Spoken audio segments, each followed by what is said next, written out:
शिक्षक के जिज्ञासु नमस्कार। आपका स्वागत है डॉक्टर पवन शुक्ला एजुकेशनलिस्ट नामक यूट्यूब चैनल पर। आप जानते हैं कि हम लोग यहाँ एजुकेशन की चर्चा करते हैं, जो कि एक बिहेवियरल फॉर्मेशन का साइंस है, किस तरह से आप व्यवहार को बनाते हैं। और इसी संदर्भ में हम आगे बढ़ते हुए बात कर रहे हैं शिक्षा और मनोविज्ञान की, जिसमें पिछले वीडियो में आपने देखा तो शिक्षा और मनोविज्ञान का जो अर्थ है वह आपकी समझ में आया कि शिक्षा क्या है और मनोविज्ञान क्या है, आपने देखा। तो उसी के संदर्भ में हम आगे बढ़ते हुए आज बात करते हैं शिक्षा और मनोविज्ञान का अर्थ तथा परिभाषा, meaning and definition of educational psychology. तो जो वर्णन आपको किया गया उसमें आपने देखा कि शिक्षा का व्यवहार क्या है, जो शिक्षा व्यवहार के परिमार्जन की प्रक्रिया है और मनोविज्ञान व्यवहार का अध्ययन करने वाला विज्ञान है। आपने देखा कि मनोविज्ञान ने और जे.बी. वाटसन की परिभाषा आप जरूर याद रखिएगा, जिसमें इसमें उन्होंने कहा कि psychology first class is mind soul, then it's mind, then it's consciousness, now it is behaviour science of behaviour. तो यह जो है अब क्या है, व्यवहार का विज्ञान है। तो व्यवहार के विज्ञान के रूप में जो इसके स्थापना हुई शिक्षा मनोविज्ञान की, तो ये शिक्षा मनोविज्ञान अब व्यवहार का विज्ञान बन गया है। क्यों? क्योंकि शिक्षा मनोविज्ञान जो है, आप देखिए दोनों बातें तो आपको समझ में आएगी कि शिक्षा क्या है और मनोविज्ञान क्या है। शिक्षा को आप जाने कि ये व्यवहार के परिमार्जन की प्रक्रिया है और मनोविज्ञान जो है वो व्यवहार के अध्ययन का विज्ञान है। तो आपने पिछले वीडियो तक आपने इतने तो कंफर्म हो गया है आपको। अब देखिए शिक्षा मनोविज्ञान क्या है। शिक्षा मनोविज्ञान जो है ये व्यवहार का निर्माण कैसे किया जाएगा, व्यवहार का परिमार्जन करना है, मतलब उसको चारों तरफ से चमकाना है, निखारना है, व्यवहार को कैसे निखारा जाएगा इस पर जोर देता है। तो बेसिकली आपको ये बात समझ लेनी चाहिए कि शिक्षा व्यवहार का परिमार्जन करती है और मनोविज्ञान व्यवहार का अध्ययन करता है। तो जो शिक्षा और मनोविज्ञान है, शिक्षा और मनोविज्ञान क्या करेगा, वो व्यवहार का परिमार्जन करने के लिए व्यवहार का अध्ययन करेगा। अर्थात कह सकते हैं आपकी शिक्षा और मनोविज्ञान दोनों लोग अलग विषय जरूर हैं, लेकिन दोनों के मध्य एक बहुत ही गहरा सा संबंध है पारस्परिक, जो कि मनोविज्ञान प्राणी के व्यवहार का अध्ययन करता है और मनोविज्ञान प्राणी के मानसिक अर्थात जो है प्राणी के मानसिक जगत की जो शक्तियाँ हैं उसकी खोज करता है, को कैसे व्यवहार करता है।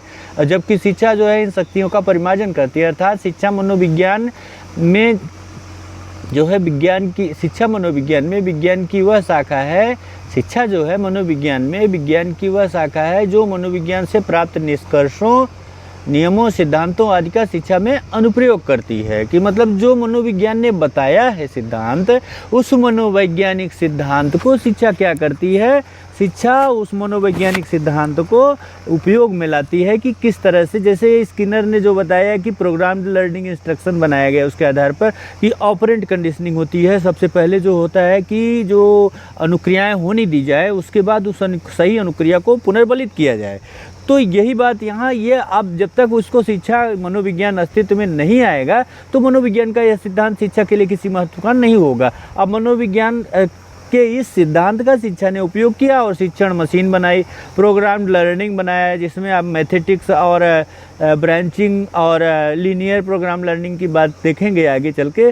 तो यहाँ आप देख सकते हैं कि जो मनोविज्ञान का कार्य वह निदानात्मक है, डायग्नोस्टिक है। डायग्नोसिस सेंटर आप जानते हैं, डायग्नोसिस सेंटर पे डॉक्टर आपको भेजता है, पर्चा लेके आप दिखाने जाते हैं, कुछ हुआ है तो आप जाते हैं डायग्नोसिस सेंटर पर। क्या होता है, डायग्नोसिस सेंटर पर आपकी खून की जांच या फिर और किसी चीज़ की जांच है तो उसको जांच करके पहचाना जाता है कि स्थिति क्या है, कंडीशन क्या है, ओरिजिनल जो आज की स्थिति है उसका पहचान कर लिया जाता है। मनोविज्ञान का कार्य है निदानात्मक, पहचान करने का, और शिक्षा का कार्य है उपचारात्मक है। ये उपचारात्मक यानी प्रोग्नोस्टिक है कि ये जो है अब आप डायग्नोसिस के बाद उसमें जो है अगर छोड़ दें तो उसका कोई मतलब नहीं रहेगा आपके रोग का। आप डॉक्टर के पास फिर डायग्नोसिस रिपोर्ट लेके जाते हैं, जो पहचान की रिपोर्ट है निदान की, उसको लेके जाते हैं, तब डॉक्टर उसके हिसाब से कि कौन सा तत्व कम है, ज़्यादा है, क्या है, कैसे है, डॉक्टर वैद्य जिसके पास भी आप जाते हैं वह उस हिसाब से आपको सलाह मशविरा देता है। तो इस तरह से आप देखें तो ये बात निश्चित रूप से आप समझ के रखिएगा। कभी पूछा जा सकता है कि मनोविज्ञान का कार्य निदानात्मक है और जो शिक्षा का कार्य है वह उपचारात्मक है। जो शिक्षा मनोविज्ञान के अर्थ को आप समझ लिए हैं, इसके बाद अब इसकी परिभाषा को देखना होगा, जिससे कि पूरी तरह से शिक्षा मनोविज्ञान की बात आपको आत्मसात हो जाए। यहाँ सबसे पहले हम जेम्स डेवर की परिभाषा देखते हैं। जेम्स डेवर ने 1964 ईस्वी में कहा था कि शिक्षा मनोविज्ञान प्रयुक्त मनोविज्ञान की एक ऐसी शाखा है जो शिक्षा में मनोवैज्ञानिक नियमों और परिणामों के उपयोग से तथा साथ ही साथ शिक्षा की समस्याओं के मनोवैज्ञानिक अध्ययन से संबद्ध है। अब यहाँ आप पहले हिंदी में इसको समझ लीजिए। शिक्षा मनोविज्ञान क्या है? मनोविज्ञान की एक प्रयुक्त शाखा है। क्या है? अप्लाइड ब्रांच है, साइकोलॉजी की अप्लाइड ब्रांच है, जो कि शिक्षा में क्या करती है? मनोवैज्ञानिक नियम जो दिए गए हैं, जो परिणाम प्राप्त हुए हैं, उनका उपयोग से संबंधित है और साथ ही साथ जो शिक्षा की समस्याएं हैं उसका भी मनोवैज्ञानिक अध्ययन से इसका संबंध है। उसका जो शिक्षा की समस्याएं हैं, जैसे बालक कक्षाओं में उपस्थित नहीं रहते हैं नियमित रूप से, तो इस समस्या का जो है अध्ययन करेगा मनोवैज्ञानिक। शिक्षा मनोविज्ञान के ये समस्या जो है उसको मनोवैज्ञानिक अध्ययन के से यह संबंध है। अब इसकी परिभाषा को जो है उनके वास्तविक जो भाषा में अंग्रेजी में उन्होंने लिखा है तो उसको देखिए। तो education psychology is the branch of applied psychology, यानी जो शैक्षिक मनोविज्ञान है वह जो है क्या है? व्यवहार, अप्लाइड माने व्यवहारित, मनोविज्ञान की व्यवहारित शाखा है। Which concern with the application of psychological principles and findings, जो कि मनोविज्ञान के जो नियम प्राप्त हुए हैं, सिद्धांत प्राप्त हुए हैं और जो इसकी प्राप्तियां हुई हैं उसको टू एजुकेशन से जोड़ने से रिलेटेड है। Together with the psychological study of problems of education, इसके साथ ही यह जो है जो शिक्षा की समस्याएं हैं उसके मनोवैज्ञानिक अध्ययन से भी संबंधित है। तो एक परिभाषा आपने देखा। दूसरी परिभाषा जरा से देख लीजिए। तो B.F. स्किनर कहते हैं। B.F. स्किनर का नाम आप जानते ही हैं, कॉपरेट कंडीशनिंग के लिए इनका नाम फेमस है और इन्होंने बड़ा काम किया है साइकोलॉजी के क्षेत्र में, जिसको एजुकेशन में उपयोग में लाया जा रहा है। तो B.F. स्किनर ने कहा कि शिक्षा मनोविज्ञान मानवीय व्यवहार का शैक्षिक परिस्थिति में अध्ययन करता है। ध्यान से समझिएगा, शिक्षा मनोविज्ञान जो मानवीय व्यवहार है, जो ह्यूमन बिहेवियर है, उसका एजुकेशनल कंडीशन में स्टडी करता है, शैक्षिक परिस्थितियों में अध्ययन करता है। अर्थात यह शिक्षा की सामाजिक प्रक्रिया के अंतर्गत मानवीय व्यवहार तथा व्यक्तित्व के उत्थान, विकास, निर्देशन का अध्ययन करती है। यह क्या करती है कि जो शिक्षा, एक जानते हैं शिक्षा क्या है? एक सोशल प्रोसेस है, सामाजिक प्रक्रिया है। तो इस सामाजिक प्रक्रिया के अंतर्गत मानवीय व्यवहार, व्यक्तित्व के उत्थान, विकास और निर्देशन का अध्ययन करती है। यानी आप कह सकते हैं अंग्रेजी में, तो educational psychology deals with the behaviour of human being in educational situation, यानी जो शैक्षिक मनोविज्ञान है वह बिहेवियर ऑफ ह्यूमन बीइंग, जो मानव के व्यवहार हैं उनका इन एजुकेशन सिचुएशन, शैक्षिक परिस्थितियों में उनका अध्ययन करती है। प्रोफेसर ट्रो ने कहा कि शिक्षा मनोविज्ञान शैक्षणिक परिस्थितियों के मनोवैज्ञानिक पक्ष का अध्ययन है।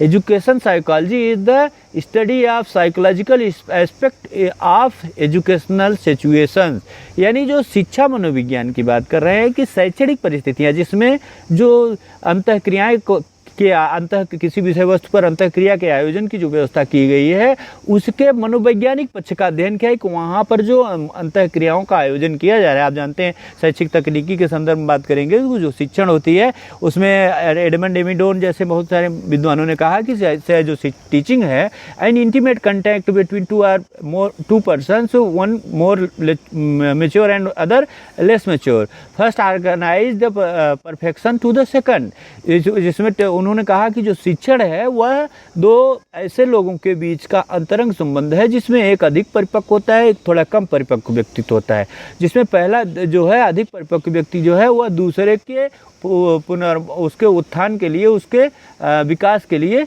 व्यवस्था करता है। तो यहाँ वही बात कर रहे हैं कि जो उत्थान की व्यवस्था है उसमें जो एक अधिक परिपक्व, एक कम परिपक्व या एक से अधिक कम परिपक्व व्यक्तियों के बीच में किसी विषय वस्तु पर चर्चा होती है तो अंतःक्रिया होती है। आप शैक्षिक तकनीकी में जाएंगे तो वहाँ देखेंगे कि अंतःक्रियाएँ 3 प्रकार की होती हैं, जिसमें पहली टीचर बोलता है तो पूरी क्लास सुनती है, वह इंटरेक्ट करती है। उसके बाद जो एक टीचर एक विद्यार्थी से बोलता है, टीचर प्यूपिल होता है जब आप किसी विद्यार्थी को खड़ा कर देते हैं, किसी विद्यार्थी से पूछ लेते हैं तो दूसरा वह विद्यार्थी वाला हो जाता है, जिसके द्वारा वो विद्यार्थी उत्तर देने लगता है, तब वह हो जाता है। तो यहाँ जो है आपको दो बातें तो समझ में आई कि जो अंतःक्रिया की बात है, उस अंतःक्रिया को कैसे रखा जाए कि किस तरह से, जिससे कि बालक को अच्छी तरह समझ में आए। इसीलिए ट्रो ने कहा कि जो शिक्षा मनोविज्ञान है, वो शैक्षिक परिस्थितियाँ जो हैं कि जिसमें टीचिंग प्रोसेस हो रहा है, उसके मनोवैज्ञानिक पक्ष का अध्ययन है कि किस प्रकार से उसमें अध्ययन किया जा रहा है। इसका अध्ययन करते हैं, मतलब जो हो रहा है, कैसे उसके संवेगात्मक दशाओं में परिवर्तन हो रहा है, कैसे उसकी बुद्धि काम कर रही है, व्यक्तित्व में क्या परिवर्तन आ रहा है, सृजनात्मकता क्या है, ये तमाम चीज़ें एक साथ अंतःक्रिया करती हैं। हम अलग अलग भले समझते हैं, लेकिन जब शिक्षा के वास्तविक धरातल में आप जाते हैं, किसी कक्षा में जाते हैं, तो ये चीज़ें अचानक नहीं होती हैं, ये चीज़ें मतलब अलग अलग नहीं घटित होती, ये सब इकट्ठा ही एक साथ, क्योंकि पर्सनालिटी इंटरेक्ट करती है। किसी टॉपिक पर एसिमिलेशन की तरफ आपको जाना है, आत्मसातीकरण की तरफ ले जाना है बच्चे को, तो ये करना पड़े, ये होता ही है, बिना इसके हुए आत्मसात नहीं होता है। आप कोई चीज़ देखना चाहेंगे कि बस पल भर में समझ में आ जाए और फिर भूल जाएंगे, तो ये बातें तभी तक रहेंगी जब तक आप एसिमुलेट नहीं करते। तो एसिमुलेशन इसका मेन मोटो है।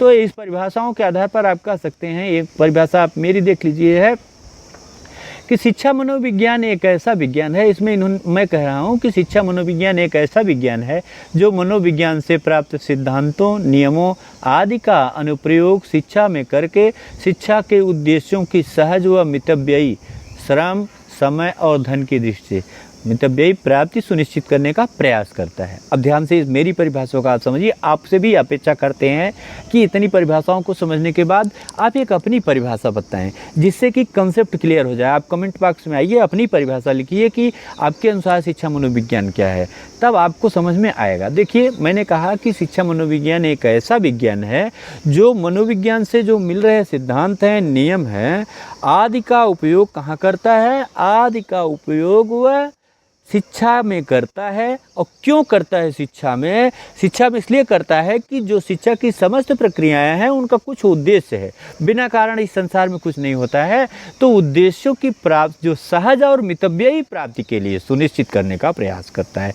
सहज मतलब बहुत सरल ढंग से प्राप्त हो जाए, आराम से। और मितव्ययी मतलब कम समय लगे, कम परिश्रम करना पड़े और कम धन लगे। तो इस परिभाषा पर भी विचार करिएगा आप और बताइएगा।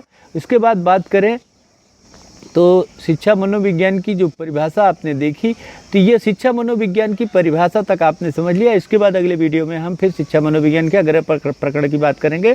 आपको जो कुछ कहना हो बिना संकोच मेरे पास आइए, कमेंट बॉक्स में कहिए और मैं आपको पूर्ण रूप से संतुष्ट करूंगा।